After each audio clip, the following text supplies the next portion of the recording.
खूंटी जनपद के हरैया थाना क्षेत्र के अमहारी गांव में चोरी की घटना से आपका दिल दहल उठेगा। अब चोर चोरी ही नहीं, सीना जोरी से चोरी कर रहे हैं। अब तक आपने चोरी की घटनाओं के बारे में जरूर सुना होगा कि जिसमें चोर चुपके से आते हैं, नकबजनी और ताला तोड़कर चोरी की घटना को अंजाम देकर मौके से फरार हो जाते हैं। ये बात अब आम हो गई है, लेकिन अब चोरों ने चोरी का नया तरीका इजाद कर लिया है, जिसको जानकर आप भी हैरान होने के साथ भयभीत हो जाएंगे। क्षेत्र के पखवाड़े में लगभग आधा दर्जन से ज्यादा घरों में चोरी हुई है, लेकिन पुलिस अभी तक मामले में खुलासा नहीं कर पाई है और चोरों का सुराग भी नहीं लगा है। अमारी बाजार में बीती रात चोरों ने एक घर पर धावा बोला। इस बार चोरों ने चुपके से नहीं बल्कि बाकायदे दरवाजे को खटखटाया और जैसे ही महिला ने दरवाजा खोला, उसको नशीली दवा सुंघाकर बेहोश कर दिया। वहीं महिला के बेहोश होने के बाद आराम से चोरों ने अलमारी बक्सा तोड़कर लाखों का जेवर चोरी कर लिया। चोरी के दौरान महिला होश में है या नहीं, उसको चेक करने के लिए महिला के पैर के तालू को ब्लेड से काट दिया। एक दो बार महिला का पैर नहीं काटा गया, बल्कि 1 दर्जन से ज्यादा ब्लेड से पैर के तालू को फाड़ने के निशान भी मिले हैं। रात में दरवाजा कोई खटखटाया, फिर हम गए, दरवाजा खटखटाया, हम बोले, फिर हम खोले, फिर वो आया, फिर हमारा पकड़ लिया। तो फिर हम छुड़ाने की कोशिश किए, फिर एक लोग इधर गए दरवाजा खोल के। रात में हम जब उठे, भैया आए थे हमारे, रो रहे थे, वो चिल्ला चिल्ला के भाभी का नाम ले लेके। तो हम जब मतलब हमको बहुत देर तक होश नहीं था। जब हम देखे भैया को, भैया भाभी को गोद में लिए थे, बोल रहे हैं मीठी मीठी क्या हुआ, लेकिन हम समझ नहीं पाए कि क्या हो रहा है यहाँ पे। तब फिर भैया बोले भाभी तुम्हारी बोल नहीं रही हैं। तो हमको लगा कि ये बेहोश हैं। तो हम गए किचन से पानी लेके आए, भाभी के मुंह पे डाले, वो लेकिन भाभी को होश नहीं आया। तो और हम जब चोर आया तो हमें नहीं पता कि वो कैसे आया, क्या हुआ, कुछ नहीं जानते। क्या हुआ भाभी के साथ में, क्या हुआ भैया कब आए, हम ये कुछ नहीं जानते। किधर से आए हैं चोर? अब ये तो हम बिल्कुल नहीं जानते ना, क्योंकि तो कब आप जाने कि हमारे घर में चोरी हो गई? भैया जब आए हमारे घर में, जब रोने लगे तब हमको पता चला। क्या लोग थे लगभग, पता लगा कुछ? घर में पुलिस आई थी? हाँ पुलिस आई थी। कब आई थी पुलिस? पुलिस आई जब भैया मेरे आए, जब भाभी हॉस्पिटल चली गई तब पुलिस आया है। कैसे आपके भाभी को चोट लगी है? अब ये तो हमको भी नहीं पता। हम देखे हैं जब हॉस्पिटल में गए भैया तो देखे उनके पैर में ब्लेड मारा गया था, ब्लेड निकल रहा था उनके ऊपर। कितने की चोरी हुई होगी लगभग? लगभग 3 लाख। क्या क्या गया? अब उनका पूरा जेवरात पूरा जो था उसी लॉकर में था, सब अलमारी में था, मम्मी का भी उसी में पैक था।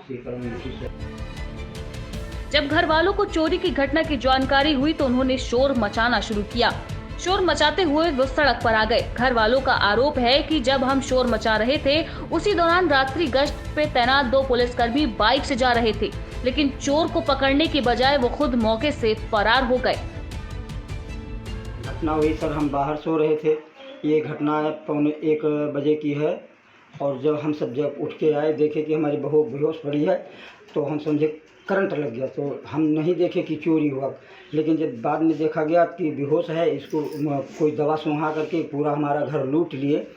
तब हम सब बहू को ले जाके हमारा लड़का ले गया अस्पताल से वहाँ दवा कराने के बाद 4 साढ़े 4 बजे आया और उसके बाद देखा गया कि सब जो जितना जेवरात थे, नकदी रुपया था, सब उठा ले गए। कितने का लगभग नुकसान हुआ? लगभग साहब हमारे लॉकर में 25,000 से ऊपर रुपया था और हमारी औरत का सारा गहना, हमारी बहू का सारा गहना, हमारे लड़का का सीकड़ और 2 अंगूठी सोने की, और जो हमारी लड़की की छोटा मोटा सामान था वो सब उठा ली गई। आपकी बहू घायल कैसे हुई? अब यही तो सर, हम जग नहीं रहे थे। हम बाद में देखे कि उसको नशीली दवा सुंघा करके उसके बाद वो बेहोश पड़ी थी। तो बेहोशी में देखे कि ब्लेड वो चोर लोग मारे कि देखो बेहोश पूरी है कि नहीं है, इसी कारण वो ब्लेड मारे। लेकिन हमारी बहू जो है, पुलिस आई थी? एहसास नहीं हुआ कि हमारे ब्लेड मारे। पुलिस आई थी? पुलिस आई थी। पुलिस हम जब गुहार लगाए तो 2 पुलिस गश्त में थे, हमने उनको आवाज़ भी दिया, लेकिन पुलिस भाग गई। उसके आधे घंटे के बाद तो फिर वो 1 पुलिस आई, फिर उसके बाद वो 2 पुलिस आए, फिर उसके आधे घंटे के बाद फिर नायब दरोगा आए गाड़ी से। उसके बाद चोरी हो रही थी और पुलिस भाग गई? पुलिस भाग गई। हम गुहार लगा रहे थे लेकिन पुलिस नहीं सुनी, पुलिस भाग गई। अच्छा, उसके बाद 30 मिनट के बाद पुलिस एक आई, वो होमगार्ड से। उसके बाद वो भी चले गए। हमारा भाई थोड़ा टाइट बोला कि आप सब जो है गश्त मारते हो, घर में चोरी होता है, तो वो फिर तुरंत भाग गया। फिर उसके बाद 2 पुलिस वाले आए अपाची से, फिर जो है कहें क्या हुआ हमने कहा साहब अब भाग गए थे, अब आए हो देखने कि हमारा घर लूट गया, आप कैसे लूटा है, ये मैंने उनसे कहा। तो क्या पुलिस चोरी करवा रही है हमारी में? जी सर, पुलिस चोरी करवा रही, पुलिस यहाँ 10-10 चोरी हो गया और अभी तक कोई सुराग नहीं निकाल पाई है, तो इसमें हाथ पुलिस का है। घर वाले जब कमरे में गए तो देखा कि पीड़ित महिला पिंकी बेहोश पड़ी है। उसके चेहरे पर पानी मारा गया तो उसे होश नहीं आया, जिसके बाद उसे हॉस्पिटल ले जाया गया। पिंकी के पैर में कई जगहों पर कट के निशान थे। वहीं इस मामले में सीओ शेषमणि उपाध्याय ने बताया कि बीती रात आमारी बाजार के सुरेश सोनी ने घटना की सूचना दी। उन्होंने कहा कि उनकी बहू को नशीला पदार्थ सुंघाकर चोरी की घटना हुई है। सूचना पर तत्काल पुलिस घटना स्थल पर पहुंची। जांच के दौरान घटना का पुख्ता साक्ष्य नहीं मिल पाया है। डॉक्टरों से बात की गई तो उन्होंने कोई नशीला पदार्थ सूंघने की पुष्टि भी नहीं की है। जांच के आधार पर आगे की कार्यवाही की जा रही है। बीती रात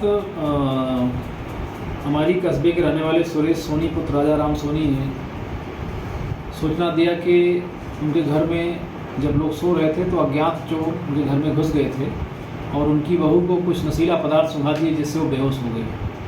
और उसी दौरान उनके परिवार के लोग जग गए तो जो भी अज्ञात चोर घुसे हुए थे घर में वो निकल कर भाग गए। इस सूचना पर जो हरिया थाने की मोबाइल थी, चीता मोबाइल, वो उसी क्षेत्र में थी। सूचना मिलने पर तत्काल रात्रि में ही मौके पर पुलिस टीम पहुंची और वहां जांच पड़ताल किया।